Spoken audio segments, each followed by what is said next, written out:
3,000 years ago, on a narrow mountain pass in Greece, a small band of warriors stood against the most powerful army on Earth. 300 Spartans, one impossible stand. They knew they would not survive, but they also knew something every great leader eventually learns. You don't need overwhelming numbers to change history. You need conviction. Today, on episode 300 of It Doesn't Take a Genius, we're breaking down the leadership lessons from the most famous stand in history, the Battle of Thermopylae. Welcome to It Doesn't Take a Genius. Ramsey! Marshall! Man, powerful opening, dude. You know, I've done a litlittle voice work in the past, voiceover work. Yeah. Well, yeah. In the You may have heard me on the Valvoline Eagle One car care products. Oh yeah, Videos. Yeah. yeah, all the time. Yeah, like when it comes on, I stop people and go, "I know that guy."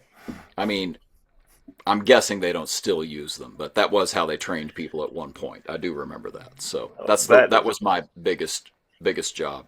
Oh, by the way, the reason I was hired is because I was free. I worked for the PR agency that had the account, and I was sometimes brought in as the cheap voice. Not the good voice, the cheap voice. Cost effective. We have That's a right. cost effective alternative. His name is right. Mark Ramsey. Yeah. Well, hey, before we dive in, let's acknowledge something special.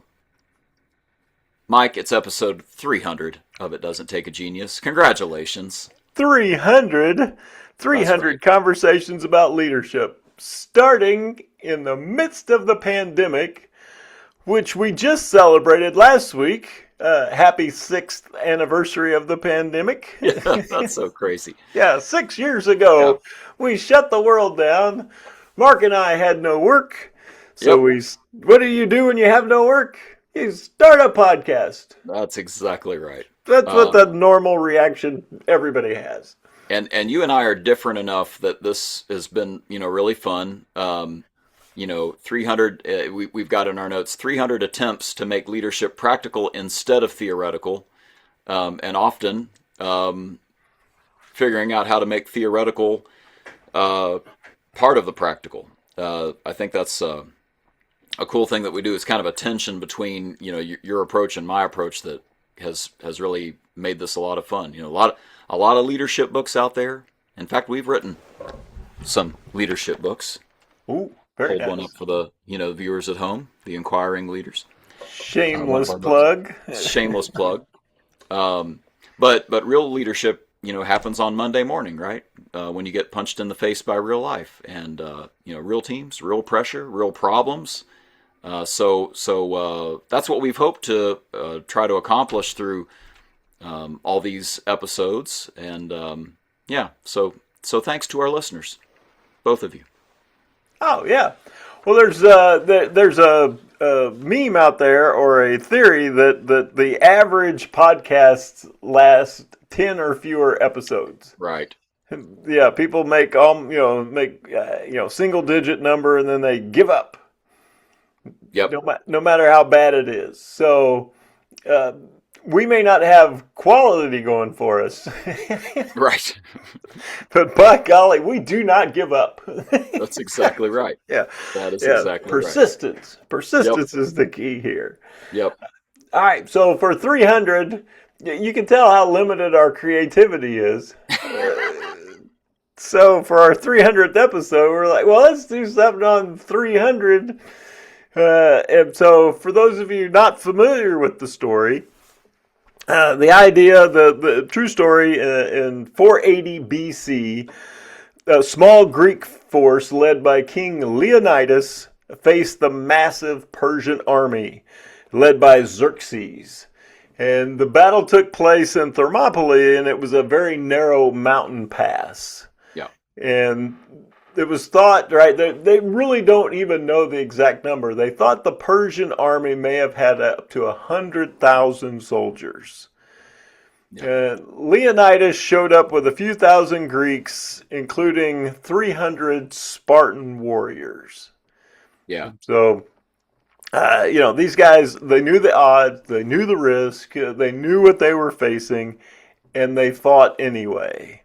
Yeah. And so we looked at this and said, all right, what are three leadership lessons that you could learn from Leonidas and his 300 Spartans?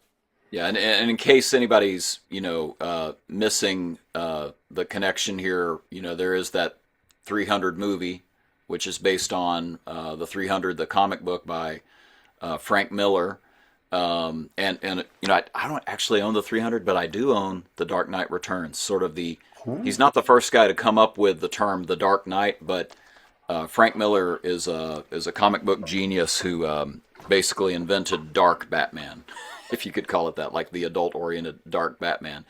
And he wrote the 300, which glosses over, a lot of the historical facts. There were probably more than 300 there, if I recall correctly, beyond the ones that he sent back and said, we'll hold them off at the pass. I think there were some additional, some of like the helots were there that were sort of like serfs of the Spartans. I can't remember exactly how all that worked, but the whole thing is wild that it even happened, because Leonidas wasn't really even supposed to be the leader.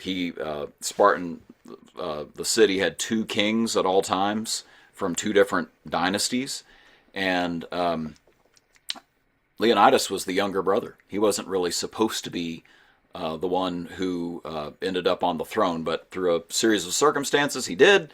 And the fact that he got his incredible Spartan education is going to be part of this story as we go through these lessons.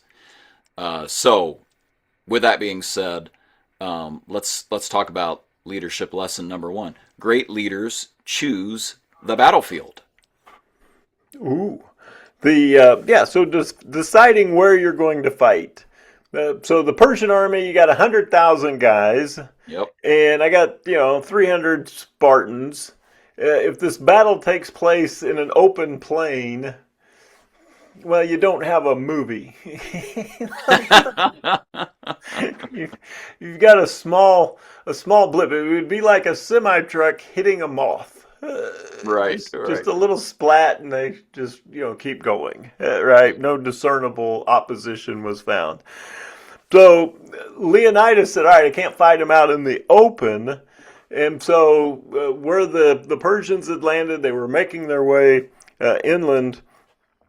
Leonidas chose a narrow path. It was a mountain pass. It was very narrow, and it would only allow a small number of Persians to line up against the Spartans.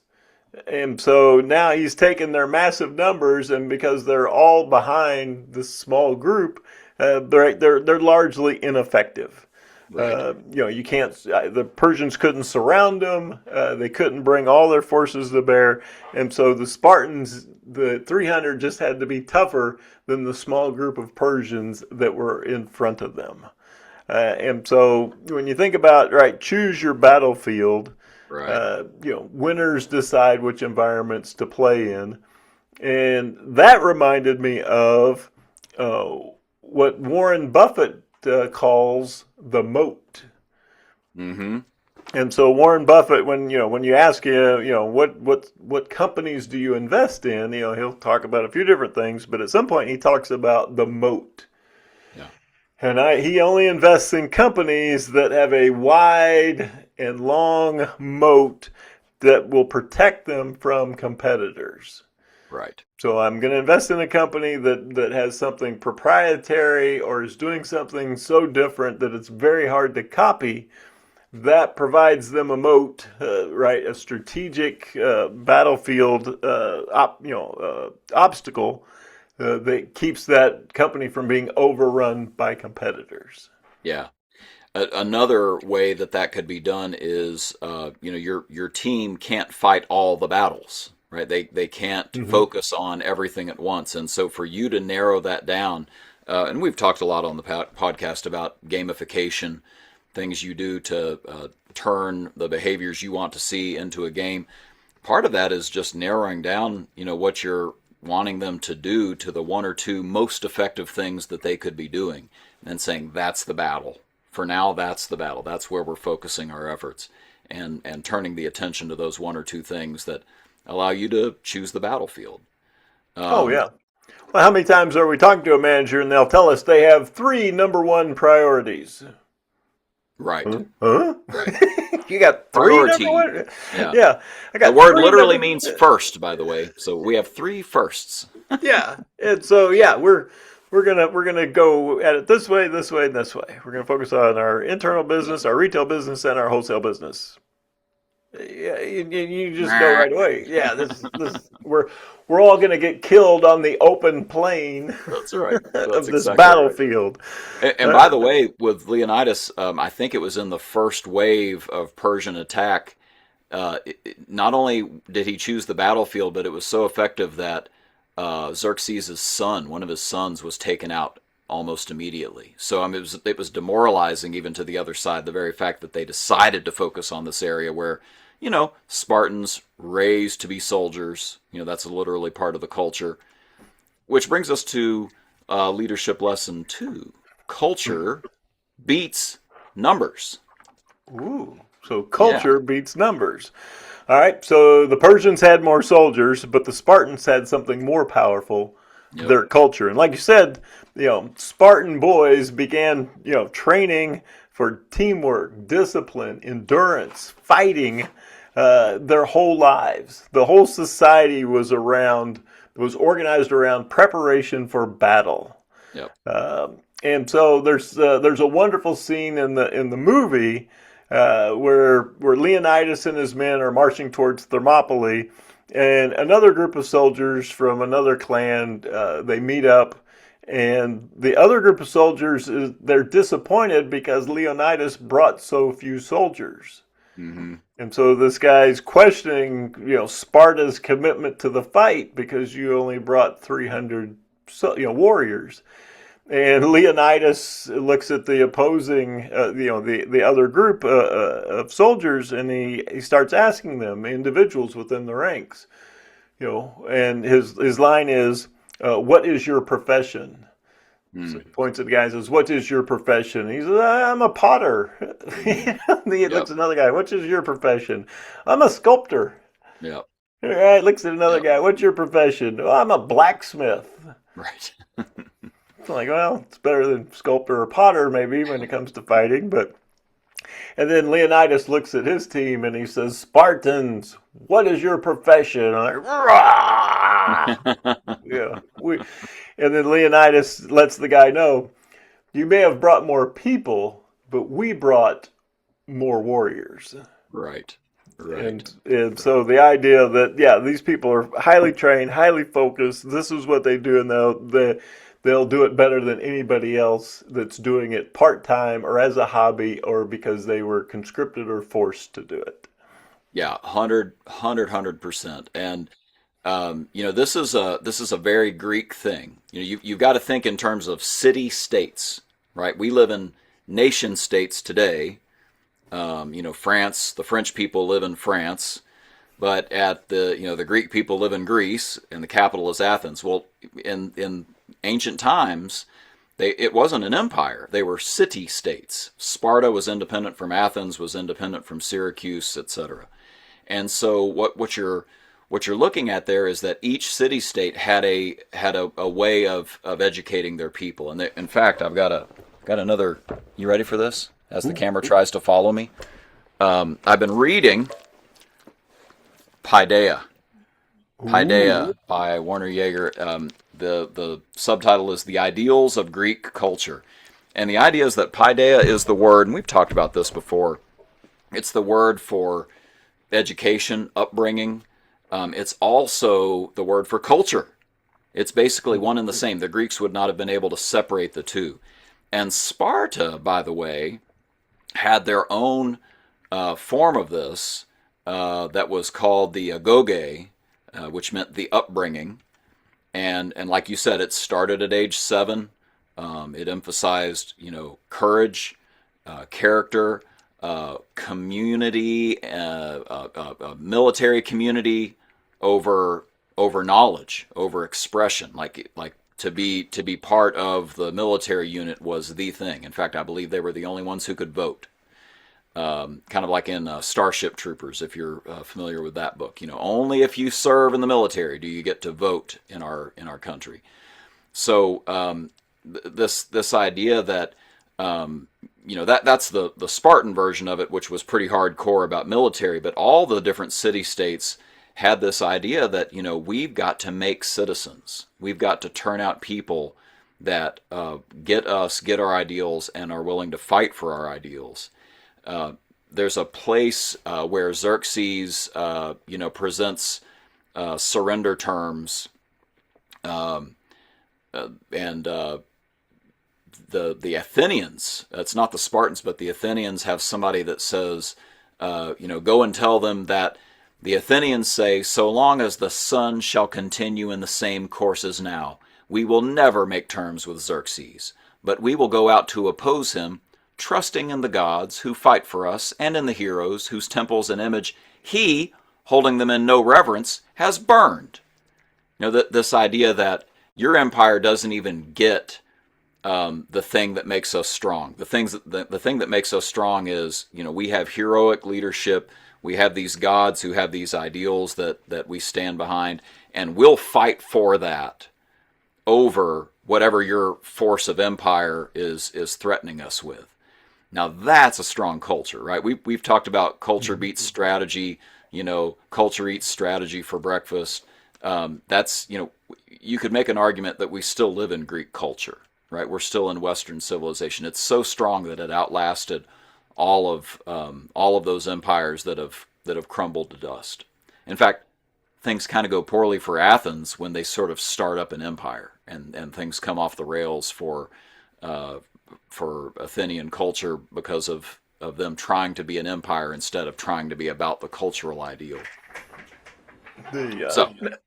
No, that makes perfect sense, and we see this all the time with the organizations we work with.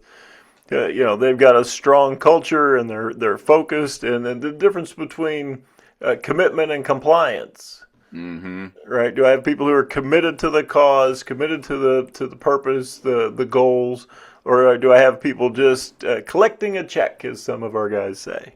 Right. And so, and what's possible if you have that strong culture, if you have people who are committed to the cause. A small number of people can outperform a large number of people who are there because they're collecting a check. They have to be. They think they have no other choice. They're not bought into the cause. And in fact, that happens in Greece because I think it was Athens defeats Xerxes in the Battle of Salamis, the greatest naval battle ever. A lot of people say a much smaller force, nimbler ships, and they decimate Xerxes' forces. So, culture wins every time. Do you focus on your culture? Let's do leadership lesson number 3. There is a practical impact long after the battle, right? Leaders inspire long after the battle. So let me set this up because I don't know that we need a whole history lesson here, but because of the Battle of Thermopylae, Athens actually evacuates. Athens has time to escape because of the sacrifice of the 300. The Greeks regroup, and more to the point, they get inspired. And like I said, the Battle of Salamis eventually happens. They hold their ground. They realize there's something worth fighting for. So, all right, let's go into the idea here that eventually there is a traitor. The traitor exposes a secret path down around the mountain. The Persian army uses it. They surround the Greeks, and again, Leonidas dismisses most of the army so that they could retreat. But the Spartans stayed, right? Remember, self-preservation is not nearly as important as the unity of the military community. That's what mattered more. And so the Spartans stayed. They fought knowing that the battle was lost. They fought anyway, and they lost the battle, but again, they won their story, right? They won the story. The sacrifice inspired the rest of Greece. Within a year, the Persians are defeated. So, what's the leadership lesson there? Well, Die? if The you're sacrifice? yeah, if you're managing a quick lube and things get tough, you're going to die. That all right? Awesome. Maybe that's not it. Maybe that's not it. So the idea that the way I interpreted that was the idea that people are always watching. Yeah. If you're the leader, people are always watching. That's the good news. The bad news is people are always We're always watching. watching. And so Yep. the idea that what you do sets the tone for everybody else. Yeah. And I always thought, I believe in the adage that great leadership is not a question of how your business runs when you're there. Great leadership is how does it run when you're not there. Yeah.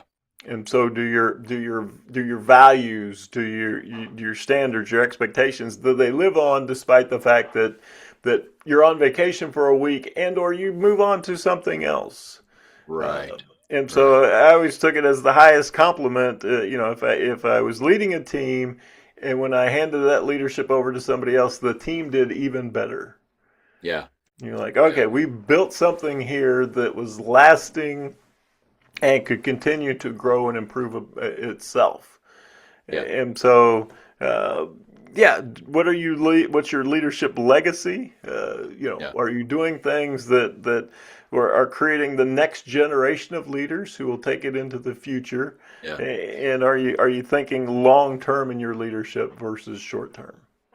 So all the city-states in ancient Greece, basically, there was a hero. One of the mythological heroes founded that city. Right. The leaders were descendants of him. And in fact, for Sparta, it's actually Hercules, as we call him. Leonidas was supposed to be a descendant of Hercules, who, by the way, Thermopylae, the hot springs of Thermopylae, were supposedly built for him, so he could rest after a big battle that he fought, that Hercules fought. So you have to imagine, like, what was Leonidas thinking as he stood there, with his, 299 guys defending this pass where, his ancestor, the great, god hero Hercules, had fought and rested. It must have put something into him, some inspiration into him. And interestingly enough, that's exactly what happened to Leonidas. There was a hero cult that formed around Leonidas after he passed, and he was essentially worshipped as a demigod, as a minor god. And just to make that really practical, there was another Spartan leader who, this just shows the mindset here. He was encouraged to put the Persian general's head on a spike. Like show them what we're, how tough we are, scare them. And the Spartan leader, you can just hear him thinking about Leonidas as he says this. He said, "You're lucky that you escape unpunished for even suggesting that I dishonor a body like that. That's what barbarians do. We are Spartans. The Spartans have avenged the Persians by the countless deaths we have caused in battle. We would never desecrate a body. That's disgusting behavior. Culturally, we would never do that. We win battles. That's what we do." And, you can just hear the influence of Leonidas continuing, through future generations, that this is what we're about. And great leaders have always done that. Great leaders have always made people say, this is inspiration. This is I now better understand what I'm about, and I'm willing to sacrifice for that. I think that's so true. And how many times when we're talking to people do they reference somebody that led them previously? We're talking Absolutely. to a leader, and they're like, yeah, I had a guy, he was in charge of this, and I worked for him, and to this day I still try to do this. Exactly. You're like, man, Exactly. that person's influence lives long beyond the tenure of their leadership term. Yeah. The scary part there is that even if you're a bad leader, leaders trickle culture downhill, and so you can have a bad influence. I hate to say it, but that can happen. So I hope this episode encourages people to be like Leonidas and take it seriously, that you can choose the battlefield, that you can build your culture, and that you're aware that your influence casts a very, very long shadow. Your leadership casts a very long shadow. All right, there we Good go. stuff. We're wrapping up here. Well, you got to read the epitaph that you found, the Spartan epitaph. So at Thermopylae, a monument was later placed where the Spartans fell. On it were carved the words of the great poet Simonides. Simonides? Simonides? I don't know. Simonides. On it were carved the words of the poet Simonides. They read, "Go tell the Spartans, stranger passing by, that here, obedient to their laws, we lie." I love it so much. That's leadership, right? Not speeches, not the title, the position. It's standards, it's discipline, it's commitment, and hey, that's a lesson still worth remembering. 2,500 years later, right? Happy 300th episode, Mike. Thank you. And speaking of 2,500 years old, It's not nice at all. yeah, that was not good. We have our always dependable announcer, Yes, we do. who's been with us the majority of our 300 episodes. That's right. And actually gave the podcast its name. Yep. So take it away for the 300th time, Mr. Wolf. And that's it. Join us next time when you'll hear Mike say, well, I'm sure he'll say something pithy. Don't miss it. Next time, it doesn't take a genius. That's good enough.